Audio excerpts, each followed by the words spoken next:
Hello everyone, good morning. Hope you all are fine. I'm Karani Trivedi, continuing the lecture of FIBCom SAM 2, that is of English subject. We have already completed first topic of our grammar, that is parts of speech.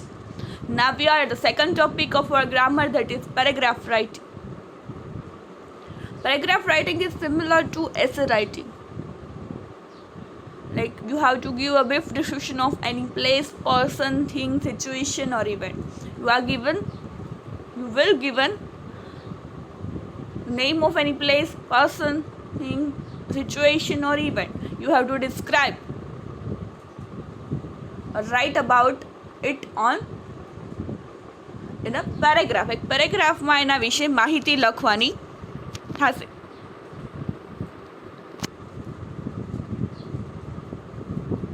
The main aim of paragraph writing is to test the student's skill to support or oppose the given proposition, preferably on the current issues. Paragraph writing skill તમારી develop થાય. Essay writing જો એસેની જેમ એક paragraph લખવાનું.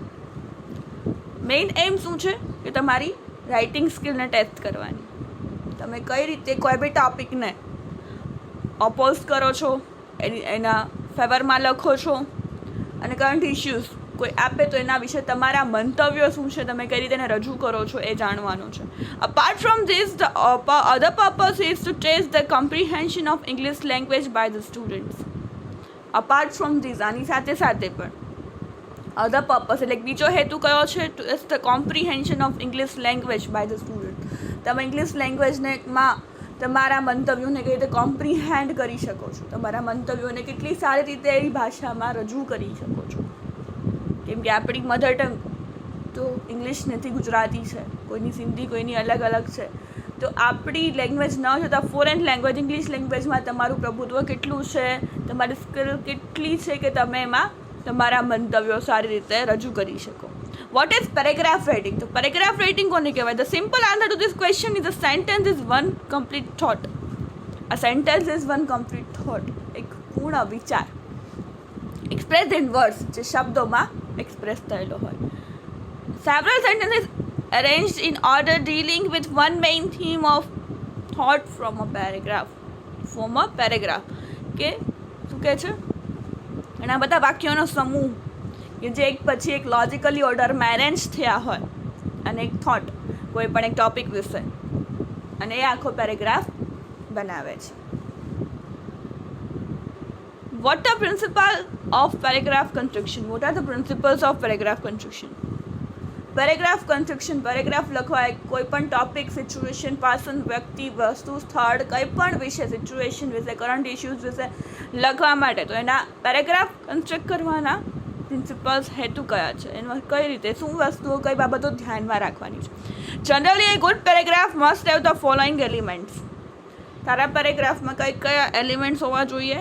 તો આ પ્રકારના. પહેલું યુનિટી, મેળ, એકતા, એક જ થોટ, એક જ વિચાર લઈને તમારે એને એલાબોરેટ કરવાનું છે, ડાયવર્ટ નથી થવાનું. બીજું ઓર્ડર, તાર્કિક, લોજિકલી, વન બાય સ્ટેપ.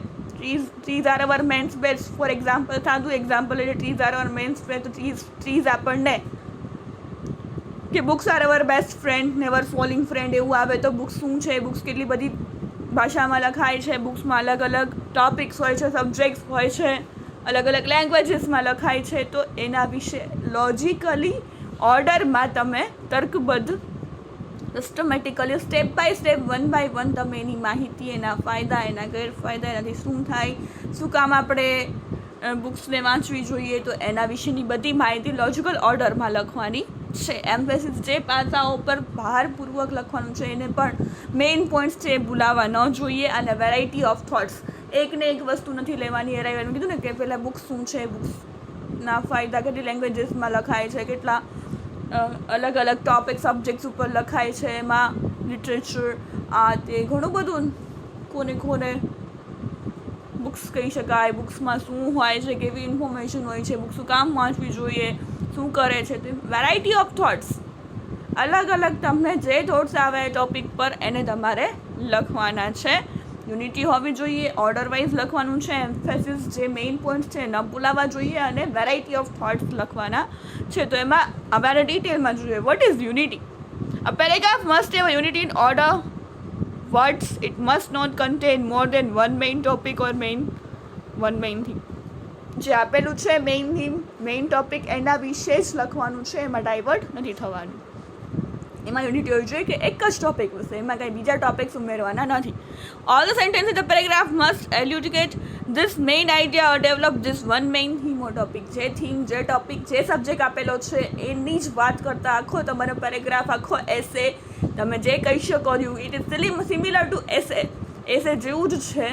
તો એ પેરેગ્રાફ બનાવીને તમારે લખવાનું છે. તો એ એક જ આઈડિયા, એક જ પેરેગ્રાફ જે છે લખો છો એ એક જ હેતુને ધ્યાનમાં રાખીને મેઇન ટોપિક કે મેઇન સબ્જેક્ટ પર જ રિલેટેડ હોવો જોઈએ.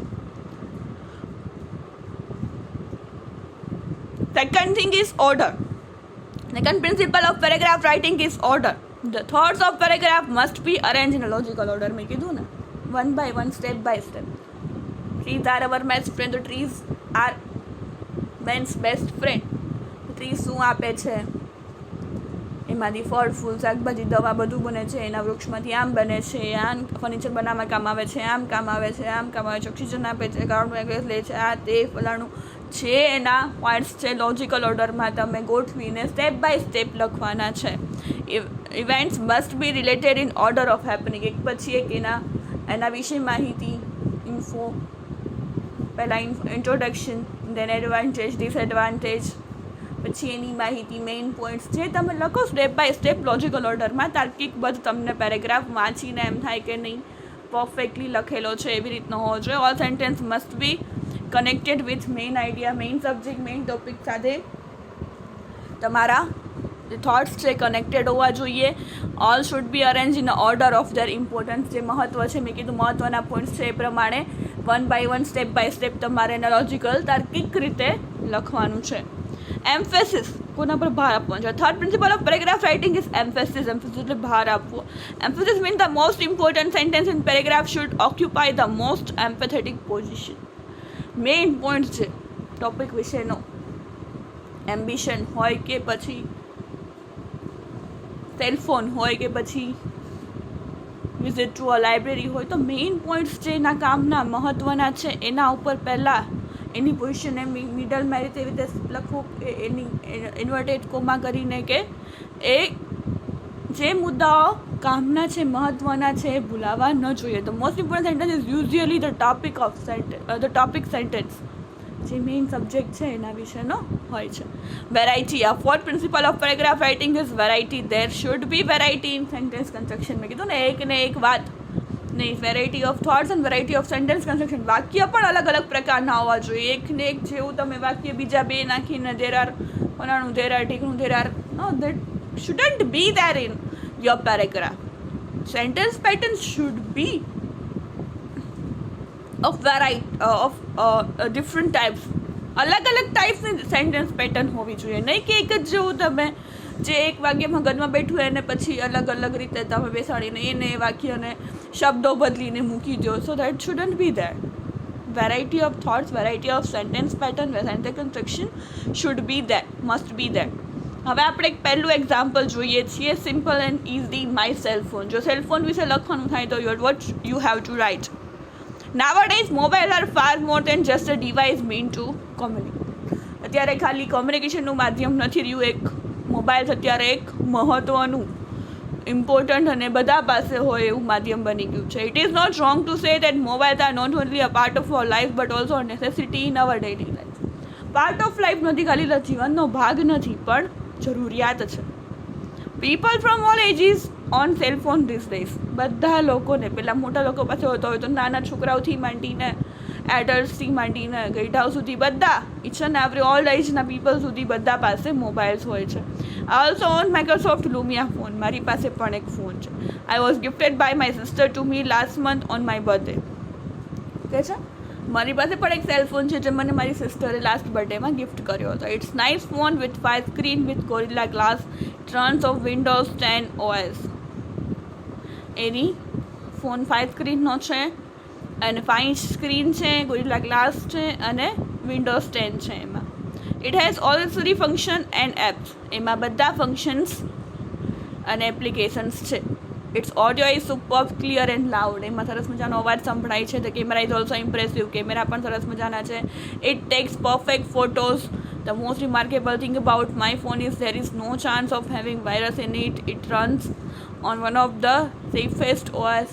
શું કહે છે, સરસ મજાના સોફ્ટવેર ઉપર ચાલે છે. કોઈ દિવસ વાયરસ નહીં આવે, કેમ કે એમાં એન્ટીવાયરસ સોફ્ટવેર નાખેલું છે, એટલે એમાં કોઈ દિવસ વાયરસ નહીં આવે. સરસ મજાનું મને હેલ્પફુલ થાય બધી રીતે એવો સરસ મજાનો ફોન છે. કેમેરા પણ ઇમ્પ્રેસિવ છે. સરસ મજાના ફોટોઝ આવે છે. My mobile phone is my life. એ મારો જીવન છે. It's very useful for college entertainment as well as communication માટે, કોલેજ માટે, એન્ટરટેનમેન્ટ માટે બધી રીતે યુઝફુલ થાય છે. I mainly use my phone to communicate with my near and dear ones without a landline connection.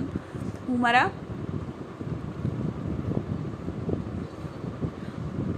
લોકો સાથે, નજીકના લોકો, ફ્રેન્ડ્સ, ફેમિલી સાથે વાત કરવા માટે મોબાઈલનો ઉપયોગ કરું છું જ્યાં જેની પાસે લેન્ડલાઇન કનેક્શન ન હોય. I also use it to send text message to people I know. હું મારો ફોનનો યુઝ ટેક્સ્ટ મેસેજ કરવા પણ વાપરું છું. માય સેલફોન છે. ખાલી સેલફોન હોય તો તમે સેલફોન શું છે, ફાયદા, એના ગેરફાયદા, એના માટે શું કામ વાપરવો ન વાપરવો છે, પણ માય સેલફોન છે તો મારા સેલફોનની માહિતી આપવાના છે. અત્યારે મોબાઈલ શું છે, મારી પાસે કયો મોબાઈલ છે, હું એનો શું ઉપયોગ કરું છું, એમાં કઈ કઈ માહિતી જેમાંથી મને મળે છે, કેટલી કેટલી એપ્લિકેશન્સ છે, મને શું ફાયદો થાય છે, હું કેટલી વાર યુઝ કરું છું, શેના માટે મારા મોબાઈલ યુઝ કરું છું, એમ કેમ કે માય સેલફોન છે. સેલફોન હોય તો સેલફોન વિશે માહિતી લખો, પણ વાંચવાનું પહેલાં પ્રોપર ટાઇટલ માય સેલફોન. મારા મોબાઈલ ફોન તો મારા મોબાઈલ ફોન શું છે, કયો છે, મને કઈ રીતે હેલ્પફુલ થાય છે, એના શું ફાયદા છે, એના શું ગેરફાયદા છે, તો એ બધા પોઈન્ટ્સ આમાં તમે તમારી રીતે નોટ ડાઉન કરી શકો છો. This is a example just કે તમારે કઈ રીતે લખવાનું છે. આ તો ખાલી એક એક્ઝામ્પલ છે. તમે તમારી રીતે in your own language you can write whatever you want to write about your cellphone. તમને જે માહિતી, ઇન્ફોર્મેશન તમારા સેલફોન વિશે લખવી હોય યુ કેન રાઇટ. બીજી કંઈ પણ માહિતી તમારા માઇન્ડમાં જે આઈડિયાઝ આવે માય સેલફોન વિશે you can right in a logical order, unity of thoughts, different variety of types of sentence. તમે જે રીતે લખવું હોય એ લખી શકો. This is just a example. So this is all about today's lecture. We will continue in the next lecture. So thank you for listening. Have a nice day.